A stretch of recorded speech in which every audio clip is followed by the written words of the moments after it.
welcome to Local Food College. So like I said, we're really happy to welcome Elaine Evans. She's been with the University of Minnesota Extension as an educator and bee researcher for just over a year. Been at the University of Minnesota as a student, both her master's and her doctorate in entomology. She studied bee diversity in agricultural areas across the Great Plains and also the competition between honeybees and bumblebees. You might be familiar with some of her books, like Befriending Bumblebees, A Guide to Raising Local Bumblebees, and Managing Alternative Pollinators. Elaine was a conservation consultant with the Xerces Society, studying the declining bumblebee population. And after seeing some of those surveys, she founded the Minnesota Bumble Bee Survey in 2017. Uses volunteers to help survey bumblebees in the Twin Cities area. And then in 2016, the survey was expanded across the state. Excuse me. We'll hear about her current work, focusing on determining the status of bees in Minnesota, monitoring populations, some of the endangered species like the rusty-patched bumblebee. And she helps us all learn about pollinator conservation through her research, education, outreach, and citizen science. So I'll pass the ball over to Elaine, and we'll get started. All right, thank you, Linda. Welcome.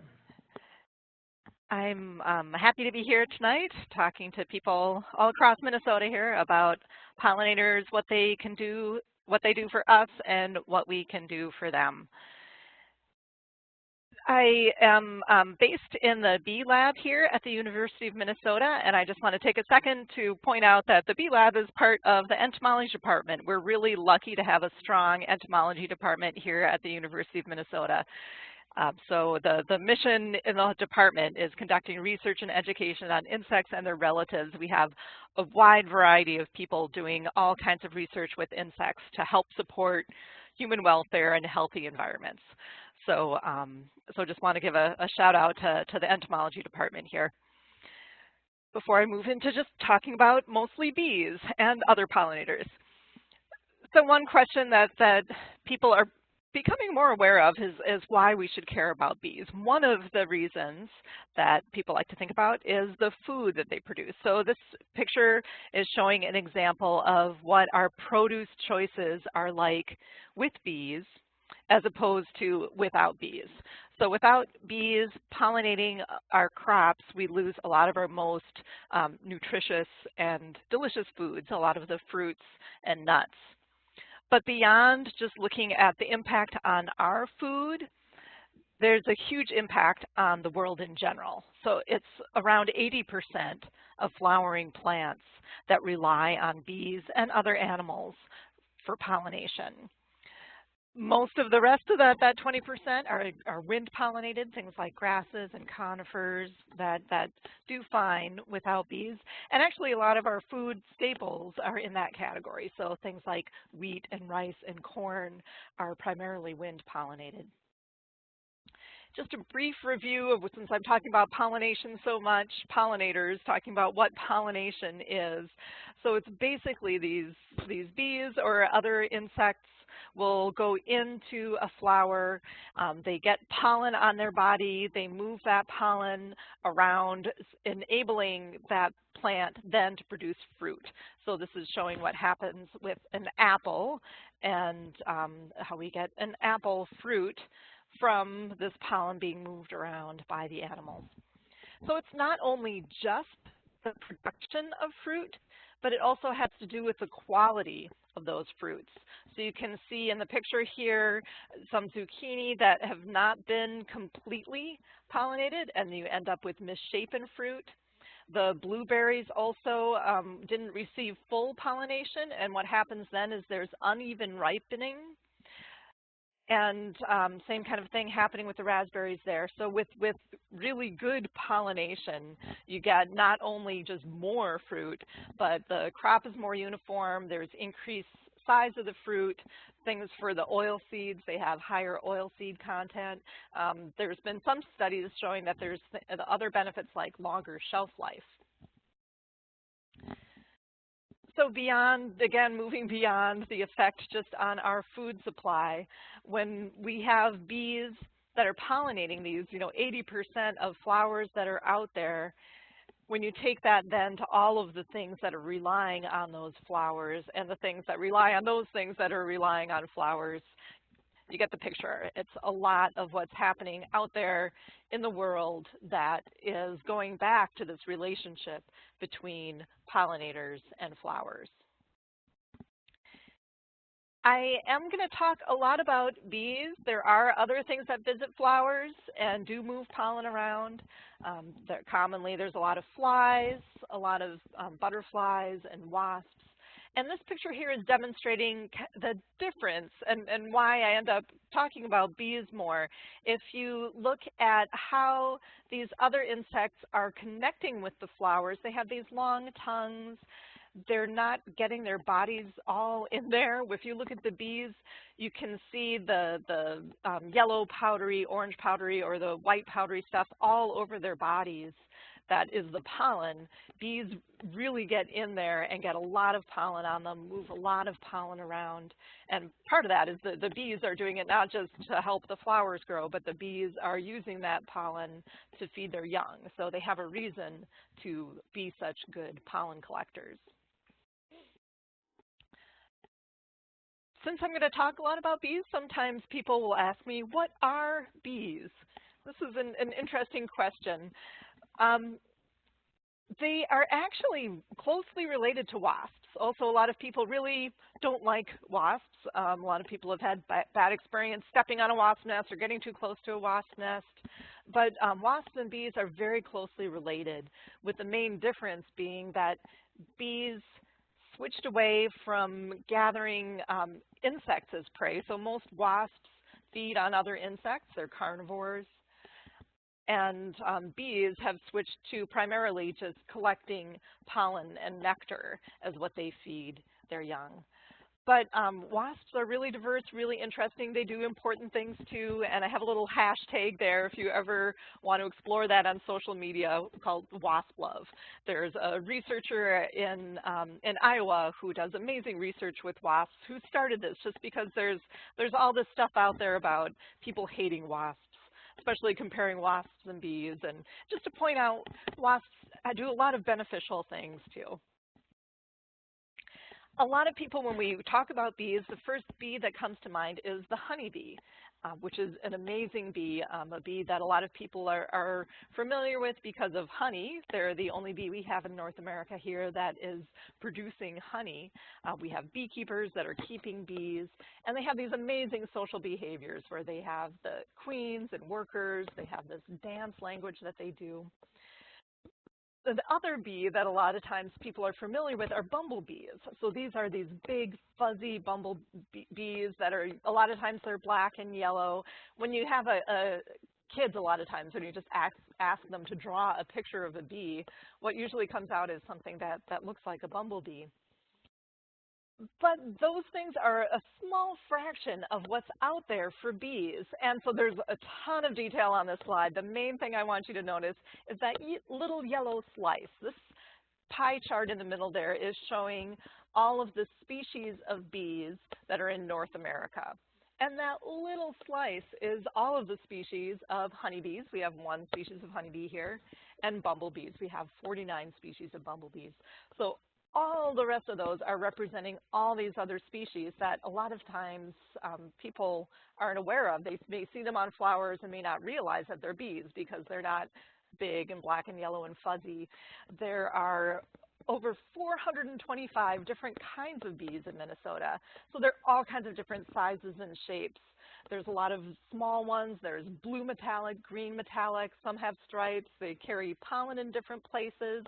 Some of them aren't very fuzzy at all and look very wasp-like, like this nomada bee that's down here. But these are all bees, and they're all visiting flowers. And I wanted to pause here for a second before moving on to kind of my next section to give people a chance to see if they have any questions about kind of the what, who, and how of pollinators or pollination. Any questions about pollination or about bee diversity? This picture over here is one of my favorites for really seeing how much pollen these bees can pack onto their legs. So they have these brushes of hairs on their legs, and they just fill them beyond the maximum with pollen that they're bringing back to their nest.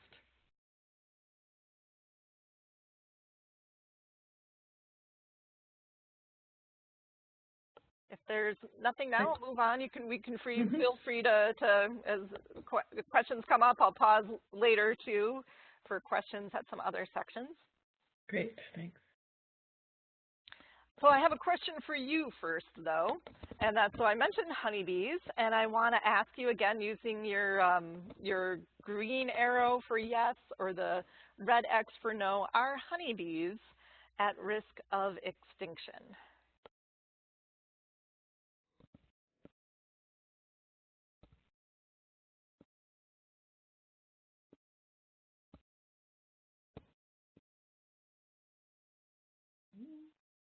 Few opinions each way. Yeah.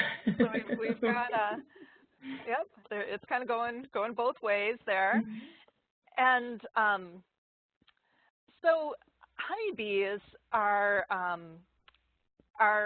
mostly domesticated, so they're primarily taken care of by beekeepers. They do sometimes go out and live on their own in the wild, but they're a bit more like livestock than wild animals. The beekeepers are able to breed more. So it is true that honeybees are having problems. People are I'm assuming the ones that saying they're at risk of extinction have heard about these big problems with honeybees, where a lot of honeybee colonies are dying every year. It's between 1 out of 4, 1 out of 3 colonies every year that are dying and need to be replaced. But they're actually not at risk of extinction. And the reason why they're not at risk of extinction is because we're able to breed more of them. So beekeepers are able to split their colonies and raise more. And so it's not like wild animals, not like the bald eagle that was at risk of extinction, where there wouldn't be any, bald eagles again if the last one died. Beekeepers all over the world are really good at raising more honeybees. It is a stress on them, on the beekeepers, to have to keep replacing their bees. You can imagine, with the livestock analogy, losing, 1 out of 3, 1 out of 4 of your animals and needing to replace them every year. But honeybees are doing a lot of work all across the country.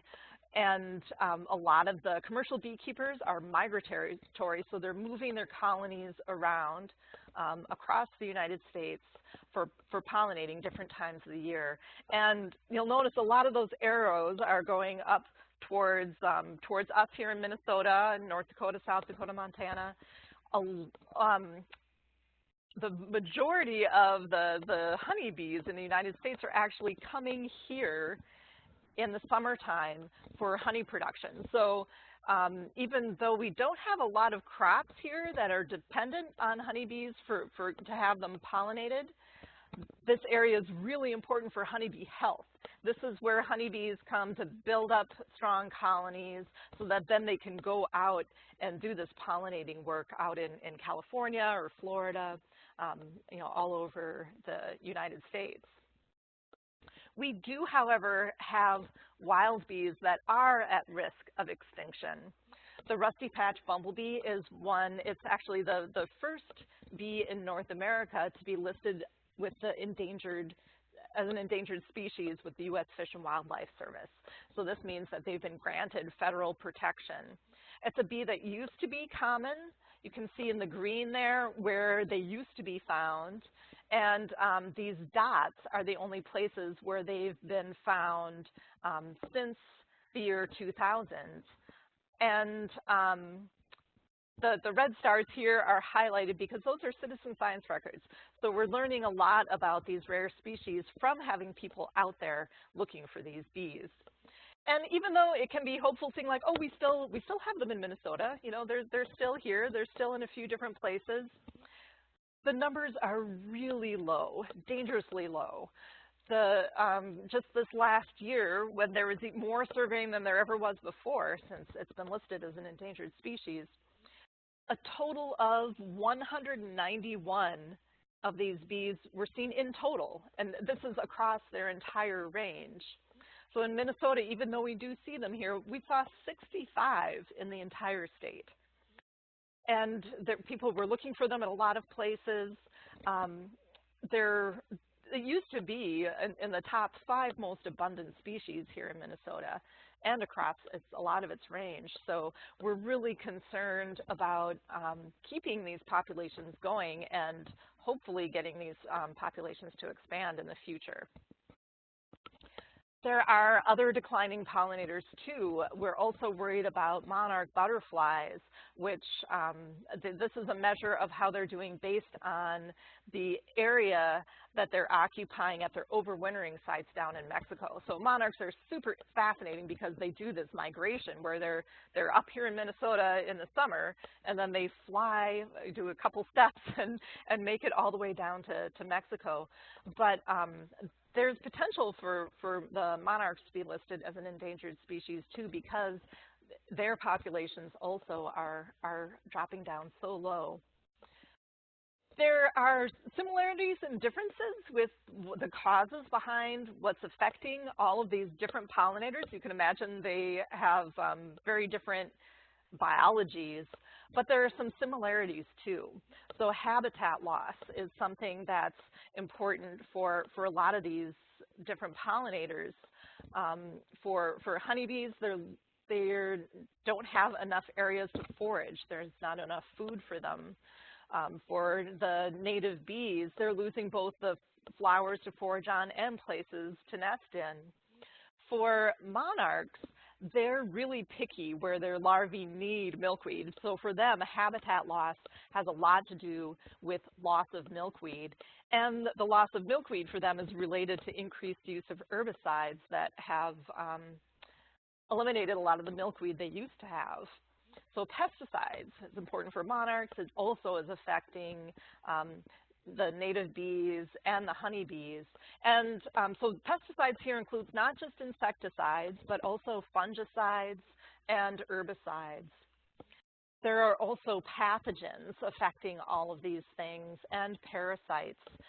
There's also concern about climate change affecting, making more severe weather events that are affecting some of these small populations of monarchs. And it appears to be related to the decline in some of the bumblebees too. And these things, to make it even more complicated, things are all interacting. So there's ways that pesticides increase the risks from pathogens, and it's hard to just isolate one cause as some primary cause because they're really all important and they're all relating to each other in different ways. I have one more cause to add into the mix, and this is not so much a cause of decline as a potential stressor.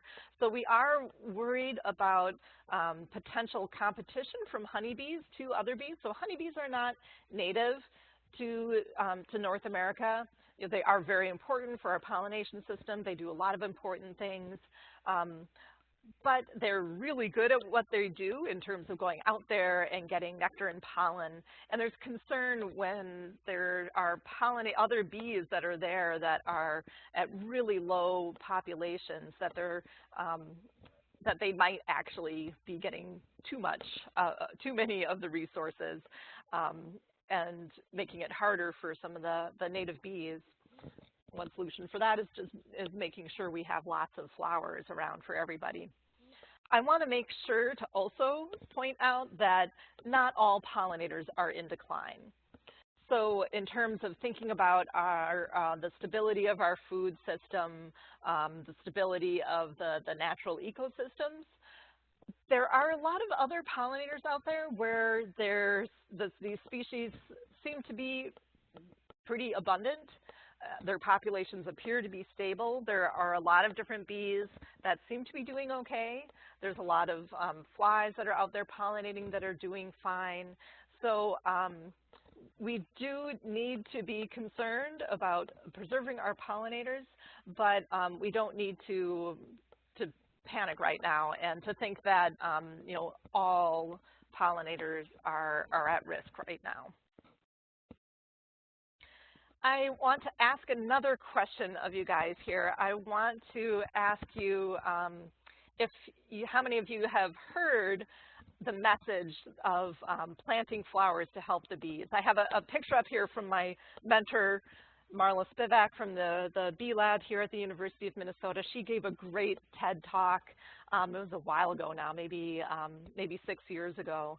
And one of her big messages was the importance of planting flowers and also keeping those flowers free of pesticides. So that's great. It looks like a lot of you have heard that message. The message is getting out there, and that is a really important message. It's something that that we all can do wherever we are. If you're in an apartment, you can have a flower pot on your balcony or somewhere. If you have a backyard, you can get flowers there. If you have a bigger plot of land that you're managing, there's even more potential. And even just little bits of habitat really make a difference. So I live in St. Paul, and a little city lot right in the middle of pretty big metropolitan area. And when I moved into my house, it's almost 20 years ago now, I started planting a lot of native plants. And my husband thought, oh, that's nice, but what is it really going to do? Because it's just this little bit in the middle of, a bunch of asphalt and a lot of turf. But right away, as soon as those flowers started blooming, we started seeing all kinds of things visiting those flowers, including the endangered rusty patch bumblebee, which I see in my front and backyard plantings. So even just little patches can make a difference for these creatures that really need some help. So besides some more information than just planting flowers, it really helps to have, pick out flowers that have a lot of pollen and nectar. One of the ways you can tell that is you'll see a lot of visitors to those flowers. It's important to have things that are blooming throughout the year, especially the early and later parts of the year. And some of the things that can help fill those in, especially in the early part, are blooming trees, things like willows and maples, which are great sources of pollen for spring bees. A piece of advice I give is to look around and see where you see pollinators visiting flowers. Those are going to be ones that are good choices. Having bigger stands of flowers, so 3 or more plants together, those will help bees and other pollinators find those plants more easily. And for thinking about supporting the butterfly and moth pollinators, thinking about their host plants. So we know for monarchs, they need milkweed. There's a lot of other specific plants that other butterflies and moths need. There are a lot of different resources out there. So there's this one that we produce at the Bee Lab that's available on our website, which is Plants for Minnesota Bees. There's lots of other ones all over the place. And there are so many plants to choose from. So, looking just in North America, 20,000 different kinds of plants, lots of choices. When we made our list, we made ones that we've seen a lot of bees on, things that are, we knew would be available and supporting bees here, but it's certainly not a complete list. There's so many more things that you can do. And so I talked about, just kind of looking at plants and seeing what's there. And this chart here is adding a little layer of complication to that, where they were looking at variation in the number of bees visiting plants, and we're looking at different types of bees. So the different colors here are different types of bees that they were categorizing visiting these two flowers. So you can see there's like this lavender here gets a lot of visitors, but there's only 3 different colors there. There's 3 different types of bees. this echium here is not getting as many visitors, but it has what, 1, 2, 3, 4, 5, 6, 7 different types of bees visiting. So that's getting really good diversity of bees, supporting more different species of bees. So I encourage you, if you're looking out at flowers and evaluating how they're doing, to not just look at how many bees are there, but look to see that there's, little bees and big bees and, different colors of bees that are visiting those flowers, and that will indicate that you're supporting a wider range of bees. So besides flowers for them to get food from, wild bees also need a place to live. So honeybees are mostly being taken care of by beekeepers, but all the rest of these bees need to find some place to make their nests. And a lot of these are solitary bees. And they're just active for a few weeks. So a lot of times people don't notice these nests at all, because it's not like there's a lot of bees coming in and out all the time. There'll only be a couple weeks out of the year when there'll be one bee going in and out of, a little hole in the dirt somewhere. So some of these bees are nesting in the dirt. Some of them are nesting in hollow stems. And then bumblebees are a little bit different. So bumblebees are social, so they do have bigger nests with lots of bees in there. A lot of times they're underground. They'll use an old mouse nest. They like to have a cavity. Sometimes the cavity can be above ground in a pile of grass or an old wood pile. So there's more kind of variability with where bumblebees will be. But basically for all of these wild bees, they need undisturbed areas where they can make their nests and have them not destroyed while they're there. Most bees don't fly very far. So most of them are flying from a fifth to a half of a mile away from their nest. So I want to mention that in terms of thinking about where these nesting sites are in relation to flowers. So, having nesting sites that are pretty nearby is important for making it easier for those bees to find flowers in their nesting sites.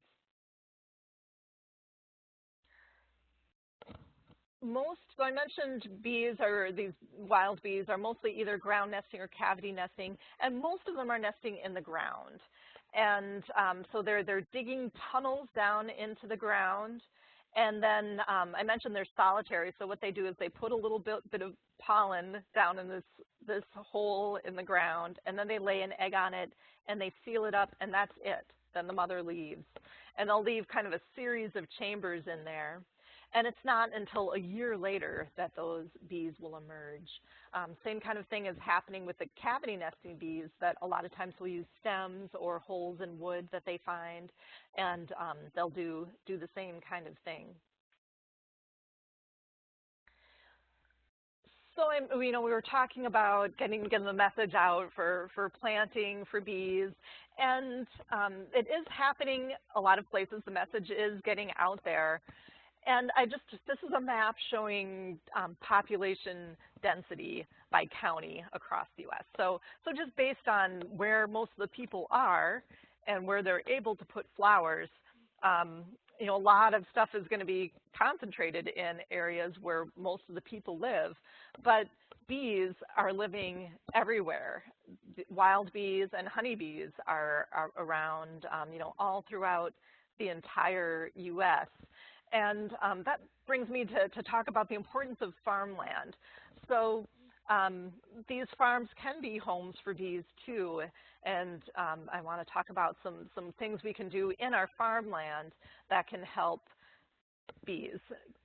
One of the things that's been happening more so over the last decade is a loss of bee food in agricultural areas where there's been a loss of some of the diversity of crops that was being grown due to a big increase in the amount of corn, mostly corn and soybeans being grown, a lot of that for biofuel. But neither of these are crops that are providing much food for bees. Bees can visit corn and collect pollen from it, even though it's wind pollinated. Even though soybean isn't wind pollinated, it does make these flowers.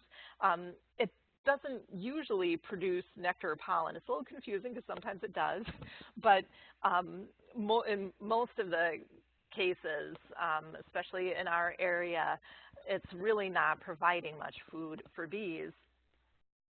One concern with talking about bees in agricultural areas is also thinking about the pesticides that are applied to these field crops. And as it gets more blue here, that's indicating, a higher amount of pesticides that are applied to these fields. And you can see that where we are is, fairly high concentration of pesticides in those areas. And these pesticides are being used because of pest pressure, but this isn't my area of expertise. Farmers know a lot more about what they're doing. They're out there every day making decisions about their crops, and getting more information, more crop survey information, more emphasis on integrated pest management alternatives for pesticides to be able to control some of these pests are things that would help when we're thinking about increasing things for pollinators out there. We don't want to just increase the suitability of these areas for pollinators to then hit them with pesticides that would be harmful for them. But the good news is that there are a lot of things that are out there in agricultural lands that look like they do support bees. So part of this is coming from research that I did for my PhD, where I was out in North Dakota looking at bees, wild bees in agricultural areas. And I found a big connection between the diversity of bees that I found and having crops that would provide food for those bees. The main crops that I saw out there that were doing that were sunflower and canola. And it was a very small amount of area that had these crops, but it was a big effect on the bee population. So even just a little bit of land put into these crops that also provide food for bees can make a big difference. And then there's also other crops besides these, and things like cover crops and other things that can be put in these areas that can also support bees. Another thing that I found that made a difference was set-asides that have things like the Conservation Reserve Program land that can give bees some food and some place to live. And a lot of the places where I was working, a lot of these weren't even put into really high quality pollinator habitat. It was just areas that were undisturbed. And that was making a big difference for the bees.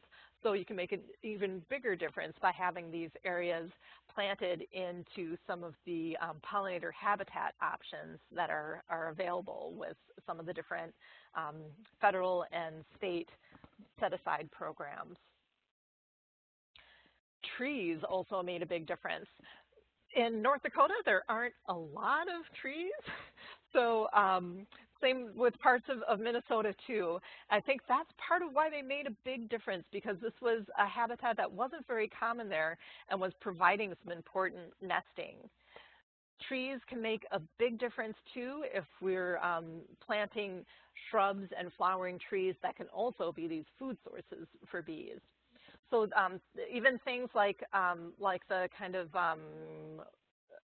strips, the kind of windbreaks were a lot of what I saw out there. A lot of those have been coming out of farmlands over the last decade. A lot of them went in during from my understanding, they went in during kind of the Dust Bowl era, and a lot of those trees are aging out, and those windbreaks aren't being replaced. But at least from the pollinator perspective, those trees were making a big difference.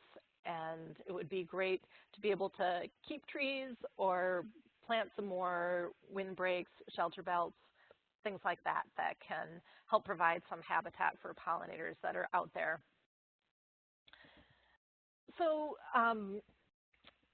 so besides just you know, putting plants in where we can put them in, putting flowers in our gardens, this is really important.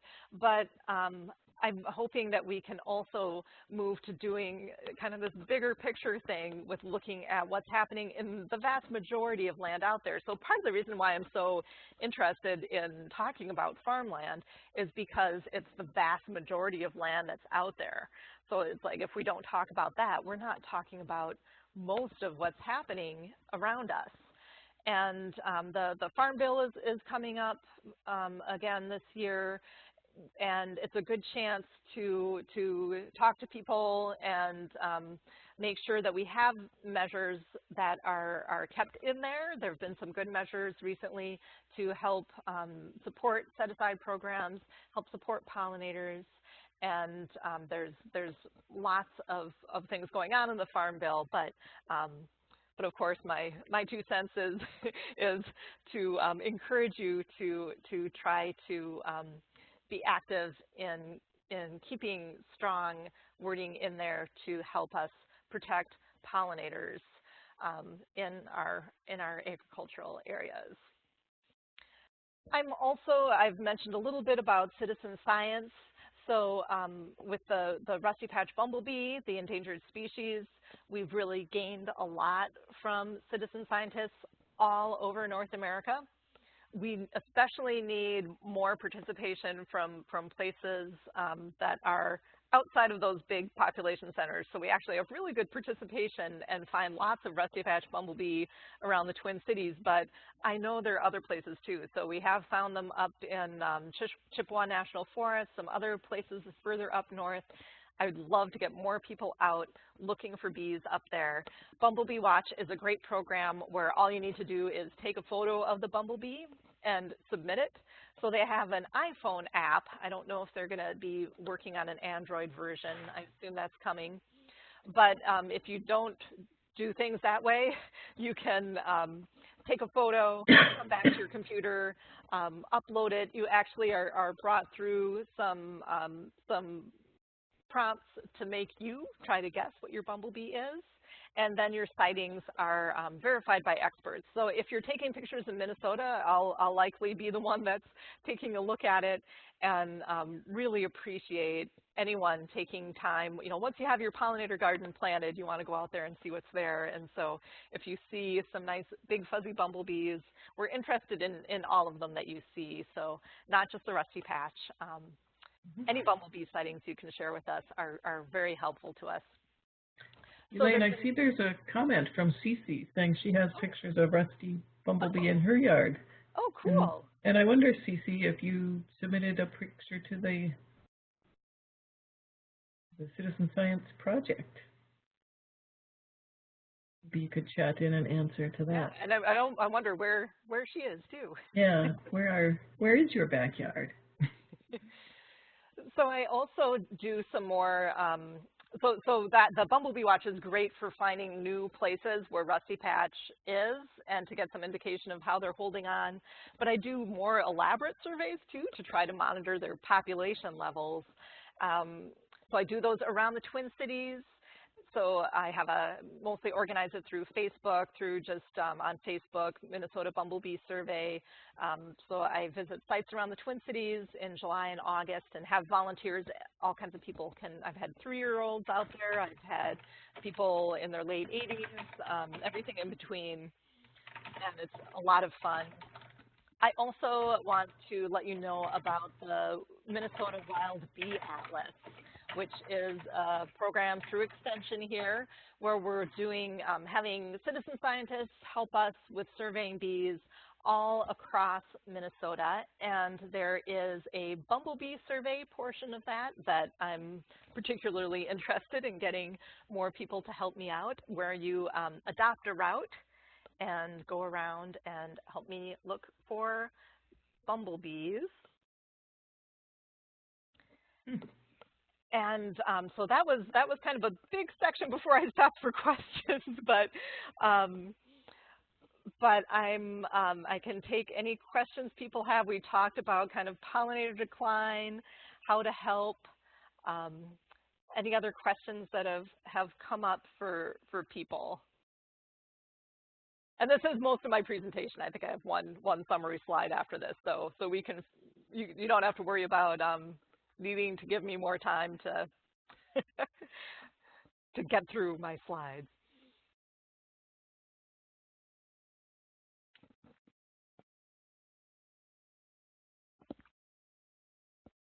Elaine, I'm curious how many people are participating in the citizen science project, the bee survey. Is it dozens or hundreds or?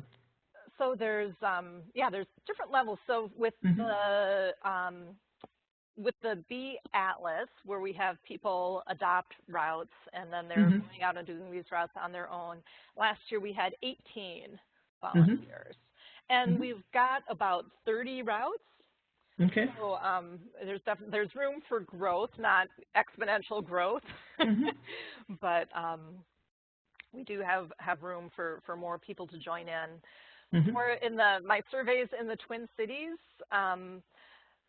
those are a little bit easier. Those are kind of a come and go kind of thing. So it's less of a commitment than the Bumblebee routes, where people have to go out on their route 3 times through the year.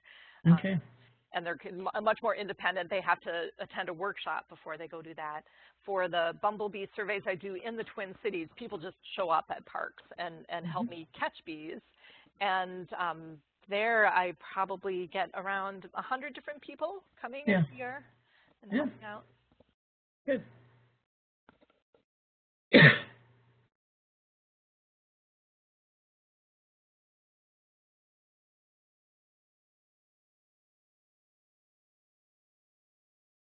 Did we hear where that rusty patch was found? Yes, near Hinckley. Oh, great. I live near Hinckley. She says I have not submitted the photo, but I'll be happy to. Yeah. Good. Katie asks, are there any agricultural groups that have partnered with Extension or any other group to help with pollinators? You know, so are you getting traction, I guess, with the agricultural community? Yeah, that's a good question. There's definitely a lot of interest. So the Bee Lab has been approached by the Corn Growers Association and the Soybean Growers Association, wanting to know, kind of what we can do together to help pollinators. There's pretty good channels for communication and interest in figuring out how to help. Some of it is help with changing practices. So a lot of concern from beekeepers and bee conservationists has come from things like the dust that comes out from planting of seeds that have been treated with pesticides, and then those pesticides, when they're being planted, there ends up being this cloud of dust. And there's been a lot of talk with crop consultants and different people working in agricultural, working directly with farmers to work out different ways to do those plantings, different technology, different kinds of planters, so we can reduce those risks. Miranda asks, so she has honeyberries. They bloom very early. She's surrounded by corn and soybeans. Has a hard time getting bees to find her honeyberries. So you're not seeing visitors to the plants. Sometimes it can. So for some bees, some bees that have these kind of longer active seasons, that's where it really helps to make sure you always have something blooming, so that you can help encourage their populations by keeping them in the area, keeping them going, so they can build up strong populations. Also providing nesting sites can help. it's hard when you don't have control of everything that's around you. The best you can do is to do what you can with the habitat that you have control over. And sometimes it can take a while for the bees to move around and find the good spots that have been made for them. Mm-hmm. She doesn't see a lot of bumblebees. Chris says he doesn't have. I have no problem with having bees of any type in my garden, but I do have a major problem with the wasps in my strawberries in the late summer or early fall. Wonders if you have a solution for this problem. So they get into the. He has a loss in his crop because of the wasps visiting his berries. Oh, so is it a thing where the wasps are biting into the berries? Kind of sounds that way. Maybe Chris will provide a little more detail here. Or even unmute. Can people unmute themselves?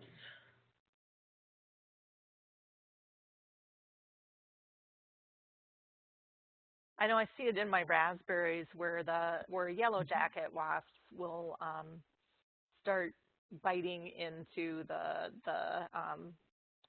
raspberry flowers. So I talked about wasps being carnivores. So for most of their life cycle, they are really focused on just gathering caterpillars and other things like that they take to feed their young. When it gets to be late summer, a lot of times there's a shift where they're not raising young, especially in the late summer. They're kind of starting to shut down, and the adults that are out will switch to focus more on carbohydrates, which is how they keep going. And kind of I'm kind of anthropomorphizing, but they don't have as much work to do at home taking care of all the babies. So then they do get more annoying. They're just kind of out. They're at people's. That's when they kind of show up more, and in your hang out in the strawberry patch. Huh? At the strawberry patch, and they're kind of up to no good. Yeah. But it's hard to know really a way to. I don't know a good way to get them to not go for that. I mean, they're really going for the sugar that's in there. I don't know if it's worry about damage to the strawberry. It might help to. I know you could just put up like a hummingbird feeder with sugar, and they'll go there. But that'll also kind of encourage them, so you'll get a lot of them then buzzing around that. So I'm not sure if there's a good solution. Faith says, we have a dairy farm, 265 acres in Hastings. We plant corn, alfalfa, and barley. Would it be more beneficial if we would plant sunflower seeds or take a section and mass plant? Yeah, alfalfa is a great bee plant too. So I didn't mention that one, but that is one that I saw out in North Dakota too, and supports a lot of different kind of bees. So honeybees, bumblebees, all these different wild bees. But yeah, I mean, there are one of the cool things about sunflowers. One of the things that I get excited about with sunflowers is there's also bees that only visit sunflower plants.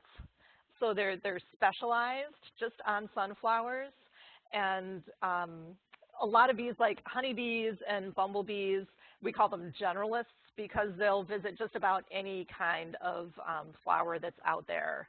And these other bees that are specialists will only visit certain kinds of plants. And so there's a fairly large group of bees that specialize just on sunflowers. And one of the things I got excited about with my research out in North Dakota was those were the places where I saw those specialist bees. That's the only place I saw them was places where people were growing sunflowers. And So there's potential to support those bees as well as the other bees by having some land in there in sunflower or or other flowering plants that are beneficial to these bees. Mm-hmm. This question kind of goes along with that specialist or not, and matching the pollinator to the plant. Are there any issues with pollinator seed mixes since they aren't verifying the pollinator-plant interaction? Well, so there's a lot of different pollinator seed mixes that are out there. I know there are a lot of good ones. So there's the CP42, the one that's used by the Conservation Reserve Program. There's a lot of research that went into picking those plants, and it's a really good mix. There's I know the state mixes for that they use things like equip projects and things like that.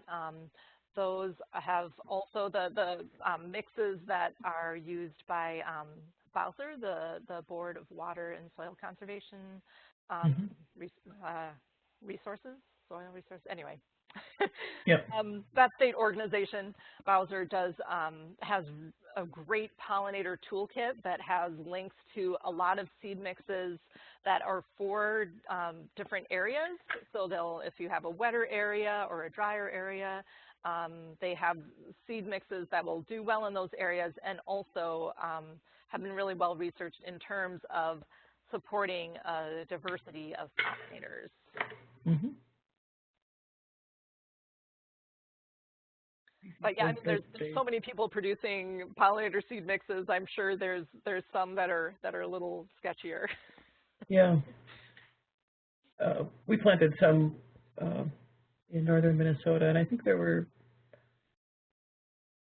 something on the order of 8 grasses and 16 flowers, something like that. And the idea was that then there would be something blooming all the time, or multiple things blooming all the time, some early, some late. Yeah. And the grasses are really important for nesting habitat too. So the native grasses, things like the bunch grasses, can kind of plume up and have bare ground around them, so the ground nesting bees can get in there. And there's also some endangered butterflies that are dependent on grasses. So having native grasses helps support them too. Mm-hmm. Megan also asks, can one assume that if we're planting for honeybees, that the same plants will benefit other native bees and other pollinators? So. Yeah, that's a good question. There's some research going on here in the bee lab with someone who's doing their PhD, looking at kind of flowers that honeybees are using in native prairies. And they're finding that the honeybees aren't using a lot of what's in the prairie. They're kind of leaving the prairie. And so, and a lot of the native bees are really like those prairie plants. There are some crossover and some differences.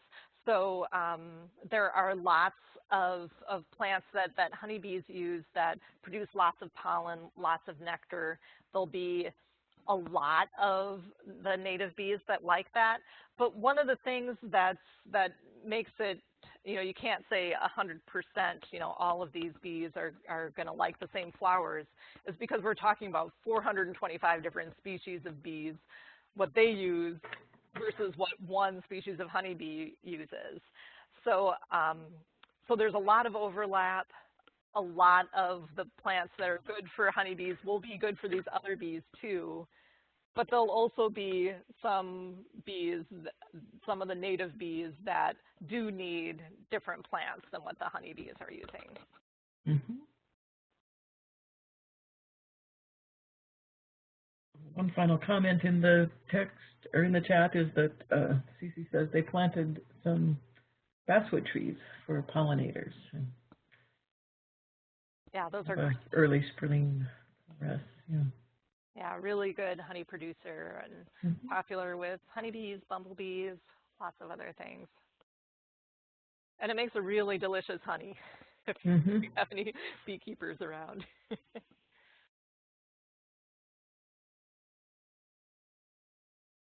Oh, that's all that we have in the list there. All right, I do have just one kind of summary slide, just kind of going back over some of the main points for helping out Mm-hmm. pollinators.